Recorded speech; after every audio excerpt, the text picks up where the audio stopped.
So very good morning to all my dear students. आज हम पाठ 6 रक्त और हमारा शरीर आपकी हिंदी की बुक में से करने जा रहे हैं।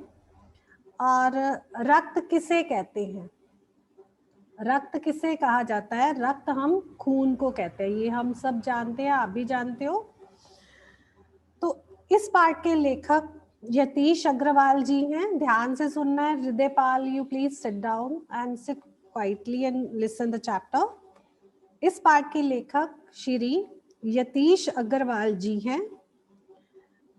रक्त का अर्थ होता है खून, और लेखक ने इस पाठ में बताया है कि रक्त हमारे शरीर के लिए क्यों जरूरी है। रक्त हमारे शरीर के लिए क्यों जरूरी है, और रक्त में कौन कौन से कण पाए जाते हैं, तथा रक्त दान करके हम किसी के जीवन को बचा सकते हैं।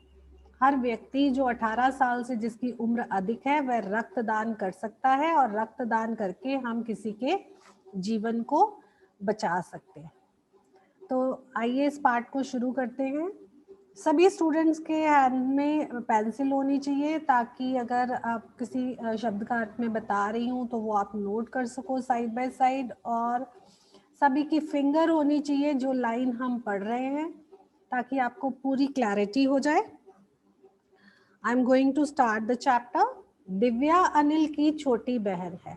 यूं तो वह शुरू से ही कमजोर है, मतलब शारीरिक रूप से बहुत मोटी ताजी नहीं है, कमजोर शरीर की है। लेकिन इधर कुछ दिनों से उसे हर समय थकान सी महसूस होती रहती है।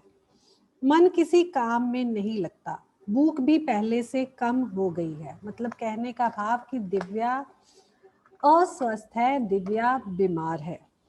अस्पताल में उसे डॉक्टर ने देखा तो कहा लगता है दिव्या के शरीर में रक्त की कमी हो गई है। रक्त की कमी हो गई है, खून की कमी हो गई है। जब रक्त की जांच करवाई गई तो जांच कराकर देखते हैं, नहीं उन्होंने सोचा कि चलो इसका ब्लड टेस्ट करवा लेते हैं, जांच करवा के देख लेते हैं कि क्या बीमारी है इसको, क्यों ये थकी थकी सी रहती है, और ये क्यों नहीं किसी काम में मन लगाती। जब व्यक्ति ठीक नहीं होता तो उसका किसी काम में भी मन नहीं लगता है। तो ये कहकर उन्होंने दिव्या को रक्त की जांच के लिए पास के कमरे में भेज दिया। वहां अनिल को अपनी ही जान पहचान की डॉक्टर दीदी दिखाई दी। अनिल जब अंदर गया तो उसने देखा कि वो डॉक्टर दीदी उसकी जान पहचान की ही है। डॉक्टर दीदी ने कहा, कहो अनिल, कैसे आना हुआ? अनिल ने बताया कि डॉक्टर ने दिव्या को खून की जांच के लिए आपके पास भेजा है। अनिल ने बताया कि डॉक्टर जी ने दिव्या को खून की जांच के लिए, मतलब उसका ब्लड टेस्ट करवाने के लिए आपके पास भेजा है। इतना सुनते ही डॉक्टर दीदी ने दिव्या की उंगली से रक्त की कुछ बूंदें एक छोटी सी शीशी में डाल दी और स्लाइड पर लगा दी। स्लाइड आप सब जानते हो, कांच की एक छोटी सी पट्टी जिस पर कि ब्लड के कुछ ड्रॉप्स लगाकर उसके बाद उसे जांचा जाता है, उसका टेस्ट किया जाता है, और फिर बाद में डॉक्टर रिपोर्ट देता है। आप में से बहुत सारे बच्चों ने ब्लड टेस्ट करवाया होगा। फिर अनिल से बोली, अनिल तुम कल अस्पताल से रिपोर्ट ले जाना। अगले दिन अस्पताल पहुंचकर अनिल ने डॉक्टर दीदी के कमरे के दरवाजे पर दस्तक दी। दस्तक देना, खटखटाना, मतलब दरवाजा नॉक किया उसने, दरवाजा खटखटाया। भीतर से आवाज आई, भीतर अंदर से आवाज आई, आओ आ जाओ। अनिल ने कमरे में प्रवेश किया। प्रवेश किया मतलब वो अंदर दाखिल हो गया। किया तो पाया डॉक्टर दीदी सूक्ष्मदर्शी के द्वारा, डॉक्टर दीदी सूक्ष्मदर्शी के द्वारा, सूक्ष्मदर्शी किसे कहते हैं? माइक्रोस्कोप को कहते हैं। एक स्लाइड की जांच कर रही थी। उसे बुला लिया, मतलब वो अपने काम में व्यस्त थी, क्योंकि वो सूक्ष्मदर्शी द्वारा स्लाइड पर जांच कर रही थी, और साथ ही उसने इशारा किया कि आ जाओ अंदर आ जाओ। दीदी के इशारे से वह पास रखी कुर्सी पर बैठ गया। स्लाइड की जांच पूरी होने पर डॉक्टर दीदी ने साबुन से हाथ धोए और तौलिए से पोंछती हुई बोली, अनिल, दिव्या को अनीमिया है। अनीमिया क्या होता है? अनीमिया एक बीमारी है जो खून की कमी के कारण व्यक्ति को हो जाती है, खून की कमी हो जाए तो कहते हैं अनीमिया हो गया। और भारत में बहुत सारे ऐसे बच्चे हैं जो अनीमिया का शिकार है, जिन्हें अनीमिया हो जाता है, लेकिन डॉक्टर दीदी ने उसे बताया कि कोई बात नहीं, चिंता की कोई बात नहीं है, क्योंकि अगर अनीमिया हो जाए तो व्यक्ति को चिंता नहीं करनी चाहिए, थोड़े दिन दवा लेगी तो स्वयं ही ठीक हो जाएगी। अनिल के मन में जिज्ञासा हुई। जिज्ञासा किसे कहते हैं? जानने की इच्छा हुई। वह बोला, दीदी एक सवाल पूछूं? हाँ हाँ, क्यों नहीं, डॉक्टर दीदी ने कहा। अनीमिया से आपका क्या मतलब है दीदी? अभी यहाँ बता रहे हैं कि अनीमिया से क्या मतलब है। उसने पूछा, ये जानने के लिए तुम्हें रक्त के बारे में जानना होगा। दीदी ने कहा कि रक्त के बारे में तुम्हें जानना होगा अगर तुम अनीमिया के बारे में जानना चाहते हो। डॉक्टर दीदी ने कहा। फिर बोली, अनिल, देखने में रक्त लाल द्रव्य के समान दिखता है। जब हमारा हाथ कट जाता है तो लाल लाल रक्त की बूंदें गिरती हैं और उसका रंग हमें लाल दिखाई देता है, किंतु इसे अगर सूक्ष्मदर्शी से देखें के द्वारा देखें तो यह एक भानुमति के पिटारे से कम नहीं होता। सूक्ष्मदर्शी एक यंत्र होता है जिससे कि हम चीजों को कई गुना बड़ा करके देख सकते हैं। भानुमति का पिटारा एक मुहावरा भी है, और भानुमति का पिटारा का अर्थ है भांति भांति की वस्तुएं। भानुमति का पिटारा भांति भांति की वस्तुएं, जैसे कि कई बच्चे, कई गर्ल्स किचन सेट खरीदती हैं, कई गर्ल्स जो हैं वो डॉक्टर सेट खरीदती हैं, तो उसमें अलग अलग प्रकार की जो चीजें होती हैं वो एक डिब्बे में बंद होती हैं। तो भानुमति के पिटारे से के समान ही हमारा खून जो है, इसमें भिन्न भिन्न प्रकार के कण पाए जाते हैं। मोटे तौर पर इसके भाग होते हैं। कौन कौन से भाग होते हैं, ये बात ध्यान से सभी बच्चों ने समझनी है, क्योंकि यहाँ से आपको बहुत सारे आंसर्स मिलने वाले हैं, और आप जब चैप्टर को अच्छे से समझोगे तो ही आप आंसर भी बना पाओगे। एक भाग, पहला भाग, वह जो तरल है, जिसमें तरल होता है लिक्विड, जिसे हम प्लाज्मा कहते हैं, जिसे हम प्लाज्मा कहते हैं। अंडरलाइन कर लो इस लाइन को। दूसरा वह जिसमें छोटे बड़े कई तरह के कण होते हैं। दूसरा भाग होता है जिसमें छोटे और बड़े कई तरह के कण होते हैं, कुछ लाल, कुछ सफेद और कुछ ऐसे जिनका कोई भी रंग नहीं होता, जिन्हें हम बिंबाणु कहते हैं। बिंबाणु किसे कहा जाता है? प्लेटलेट कणों को हम बिंबाणु कहते हैं। ये कण प्लाज्मा में तैरते रहते हैं। इतना कहकर डॉक्टर दीदी ने सूक्ष्मदर्शी के नीचे एक स्लाइड लगाई, उसे फोकस किया मतलब उसकी तरफ ध्यान से एक ही जगह वो देखने लगी, क्योंकि वो तो जांच कर रही थी, और अगर फोकस ना करती तो उसे पता ना चलता कि क्या खून में कौन सी बीमारी है। और बोली, देखो अनिल, सूक्ष्मदर्शी द्वारा जो कण तुम्हें दिखाई दे रहे हैं, यह लाल रक्त कण है। यह कौन से कण है? ये लाल रक्त कण है। अब moving ahead to the next page, number 36 पर आ जाइए। स्लाइड देख मानो आश्चर्य से उछल पड़ा। आश्चर्य मतलब हैरानी। अनिल जो था वो आश्चर्य से उछल पड़ा था स्लाइड को देखकर। रक्त की एक बूंद में इतने सारे कण, उसे तो इस बात का अंदाजा भी नहीं था। इसकी तो वह कल्पना भी नहीं कर सकता था, कभी सपने में भी नहीं सोचा था कि इतने कण हो सकते हैं। वह बोला, इन्हें देखकर तो ऐसा लग रहा है मानो बहुत सी छोटी छोटी बालूशाही दिखाई दे रही है। बालूशाही किससे कहते हैं? बालूशाही एक मिठाई को कहते हैं, और ये लाल या गुलाबी रंग की होती है। आप में से काफी बच्चों ने हो सकता है खाई भी हो, और नहीं खाई तो कोई त्योहार आएगा तो आप अपनी मम्मा के साथ जाकर मिठाई की दुकान पर बालूशाही देख सकते हो, खा सकते हो या खरीद सकते हो। हाँ हाँ बोली दीदी, बोली, लाल कण बनावट में बालूशाही की तरह ही होते हैं, गोल और दोनों तरफ अवतल, यानी बीच में दबे हुए। अवतल मतलब एक ही लेवल नहीं होता, बीच में से बालूशाही दबी हुई होती है और साइडों से उभरी हुई होती है। बालूशाही की तरह ही वो कण दिखाई देते हैं।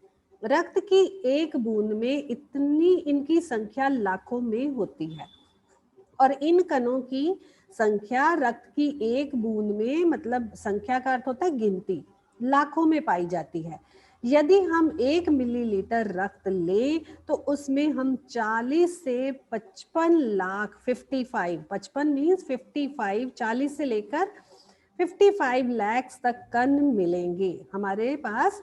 उस रक्त के 1 मिलीलीटर में 40 से लेकर 55 लाख कण मिलेंगे। इनके कारण ही हमें रक्त लाल रंग का नजर आता है।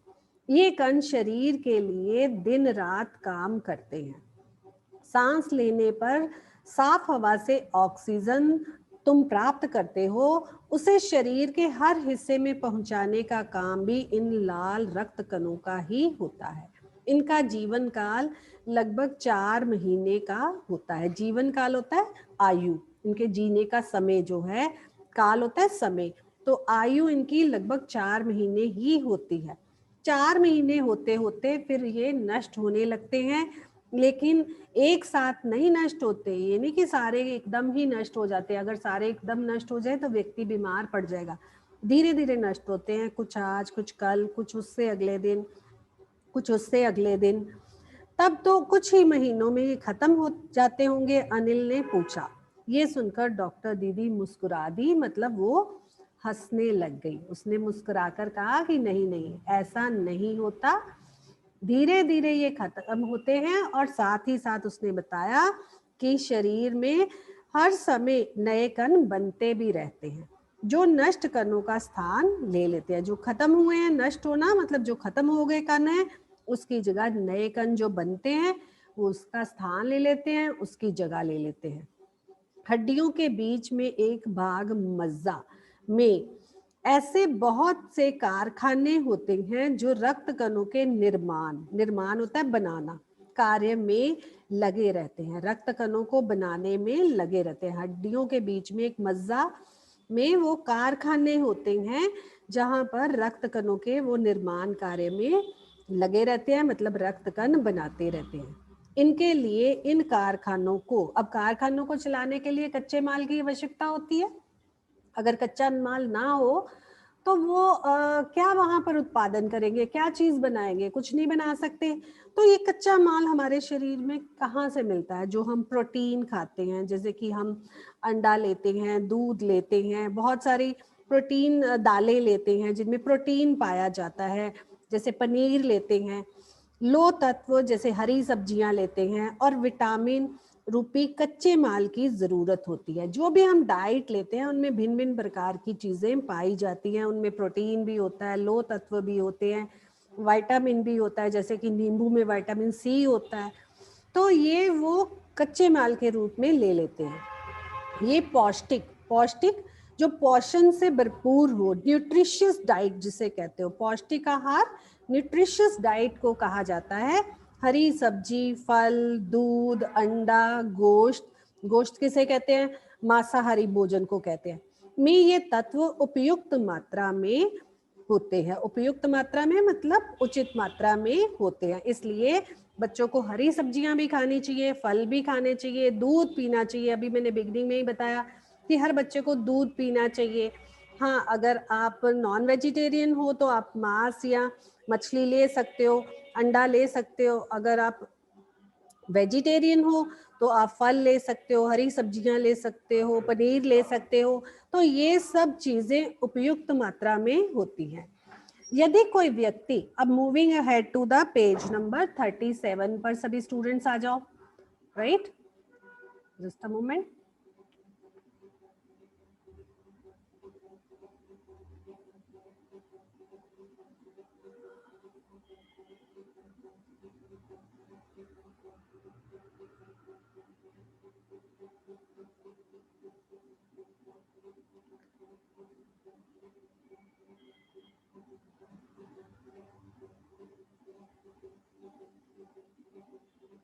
हाँ, यदि कोई व्यक्ति उचित आहार ग्रहण नहीं करता, मतलब कोई बैलेंस डाइट, उचित होता है सही आहार नहीं लेता, भोजन नहीं लेता, तो इन कारखानों को आवश्यकता अनुसार कच्चा माल नहीं मिल पाता। नतीजा यह होता है, नतीजा होता है परिणाम, कि रक्त कण नहीं बन पाते, रक्त में इनकी कमी हो जाती है और लाल कणों की कमी को ही हम अनीमिया कहते हैं। अनीमिया का रोग हो जाता है। और अनीमिया किसे कहा जाता है? खून की कमी। अगर कोई बच्चा या कोई व्यक्ति या कोई बूढ़ा व्यक्ति बैलेंस डाइट नहीं लेता तो ये कण उचित मात्रा में नहीं बन पाते और खून की कमी हो जाती है। तो क्या संतुलित आहार लेने मात्र से ही हम अनीमिया से बचे रह सकते हैं? अनिल ने सवाल किया। अनिल ने कहा कि अगर हम बैलेंस डाइट लें तो हम अनीमिया की बीमारी से बच सकते हैं। दीदी बोली, हाँ, ये कहना काफी हद तक सही होगा, ठीक होगा। यूं तो अनीमिया बहुत से कारणों से हो सकता है, किंतु हमारे देश में इसका सबसे बड़ा कारण पौष्टिक आहार की कमी है। और इसके अलावा इस रोग का एक और बड़ा कारण है पेट में कीड़ों का हो जाना। एक तो खून की कमी हो जाना, और अगर वह खून की कमी मतलब पौष्टिक आहार नहीं लेते तो खून की कमी हो जाती है। और दूसरा और भी कारण हो सकता है कि पेट में कीड़े हो जाना। कई बच्चों के पेट में कीड़े हो जाते हैं और ये कीड़े प्रायः दूषित जल मीन्स पानी, दूषित मीन्स गंदे पानी और खाद्य पदार्थ खाने की चीजों द्वारा हमारे शरीर में प्रवेश कर जाते हैं, मतलब हमारे शरीर के अंदर दाखिल हो जाते हैं। अतः इनसे बचने के लिए ये जरूरी है कि हमें पूरी सफाई से बने हुए खाद्य पदार्थ, खाने की चीजें साफ सुथरी बनी हुई ही खानी चाहिए। तभी तो कहते हैं, टीचर्स भी आपको बताते हैं कि बाहर के जंक फूड मत खाओ, बाहर की चीजें मत खाओ। तो जो खाना आपकी माँ बनाती हैं घर पर, वही साफ सुथरा खाना खाया करो। भोजन करने से पूर्व अच्छी तरह से ही हाथ धो लो, साफ पानी ही पियो। और हाँ, अनिल एक किस्म के कीड़े भी हैं। और हाँ, उसने कहा कि अनिल एक किस्म के कीड़े भी हैं जिनके अंडे जमीन की ऊपरी सतह होता है, परत में पाए जाते हैं। इन अंडों से उत्पन्न हुए लार्वे त्वचा के रास्ते, हमारे स्किन के रास्ते, त्वचा होता है हमारी स्किन के रास्ते, शरीर के अंदर भी प्रवेश कर जाते हैं, दाखिल हो जाते हैं और आंतों में अपना घर बना लेते हैं। हमारी इंटेस्टाइन में ये अपना घर बना लेते हैं। और इनसे बचने का सहज उपाय है, सहज मतलब आसान उपाय है कि शौच के लिए हम शौचालय का ही प्रयोग करें। शौचालय किसे कहा जाता है? टॉयलेट। मतलब खुले में शौच नहीं जाना चाहिए, उसके लिए शौचालय का ही प्रयोग करना चाहिए। और इधर उधर नंगे पांव ना घूमे, हमें नंगे पैर भी नहीं घूमने चाहिए। हो सकता है कि पैरों के रास्ते ही ये अंदर दाखिल हो जाए। दीदी, ये तो बहुत ही महत्वपूर्ण बात बताई है आपने, अनिल बोला। वे पल भर सोच में डूबा रहा और फिर बोला, आपने बताया था कि रक्त में सफेद कण और बिंबाणु मतलब प्लेटलेट कण भी होते हैं। आपको पता है कि जब डेंगू हो जाता है तो शरीर में प्लेटलेट जो है इम्बैलेंस हो जाते हैं, उसी कारण होता है शरीर में। उसने पूछा कि इन प्लेटलेट्स का क्या काम है। Moving ahead to the page number 38 पर अब आ जाइए। दीदी बोली, सफेद कण वास्तव में हमारे शरीर के वीर सिपाही होते हैं। अब सफेद कण हमारे शरीर के वीर सिपाही हैं। और जब रोगाणु, रोगाणु मतलब कीटाणु, शरीर पर धावा बोलते हैं। धावा बोलना एक मुहावरा है। धावा बोलना मतलब हमला करने की कोशिश करते हैं, तो सफेद कण उनसे डटकर मुकाबला करते हैं और जहां तक संभव हो सके रोगाणुओं को भीतर घर नहीं करने देते। घर करना भी एक मुहावरा है, अपना स्थान नहीं बनाने देते। बस संक्षेप में, शॉर्ट में मान लो कि बहुत से रोगों से ये हमारी रक्षा करते हैं। प्लेटलेट्स जो है, सफेद कण, हमारे बहुत सी बीमारियों से रक्षा भी करते हैं। और बिंबाणुओं का काम चोट लगने पर रक्त जमाव क्रिया में भी मदद करता है। जब हमें कट लग जाता है या चोट लग जाती है, खून बहता है, लेकिन जब उस पर हम पट्टी बांध देते हैं तो रक्त फिर से जमना शुरू हो जाता है, चमड़ी जो है वो जुड़नी शुरू हो जाती है और उसमें यही हमारी मदद करते हैं। रक्त के तरल भाग प्लाज्मा में एक विशेष किस्म की प्रोटीन होती है और जो रक्त वाहिका की कटी फटी दीवार में मकड़ी के जाले के समान एक जाला बुन देती है, और फिर वो जाला जब बुना जाता है तो साथ ही हमारी जो स्किन है वो जुड़नी शुरू हो जाती है, और हमारा जो रक्त है वो थमना शुरू हो जाता है जब हम उस पर मरहम पट्टी करते हैं, तो ये उसमें मदद करती है। बिंबाणु जो है इस जाले से चिपक जाते हैं और इस तरह दीवार में आई दरार भी भर जाती है, जिससे रक्त बाहर निकलना बंद हो जाता है, जिससे कि खून जो है वो बाहर निकलना बंद हो जाता है और व्यक्ति जिसे चोट लगी होती है वो बिल्कुल ठीक हो जाता है। अनिल बोला, दीदी लेकिन घाव का मतलब है जख्म, गहरा हो तो खून बहता ही चला जाता है, ऐसा क्यों होता है? हाँ, ऐसे समय में उस व्यक्ति को जल्दी से डॉक्टर के पास ले जाना चाहिए। अब इस पैराग्राफ में फर्स्ट एड की बात कर रहे हैं कि फर्स्ट एड, अगर चोट लग जाए और किसी व्यक्ति का बहुत ज्यादा खून बह रहा है तो उसे फर्स्ट एड देनी चाहिए और फिर उसे डॉक्टर के पास ले जाना चाहिए।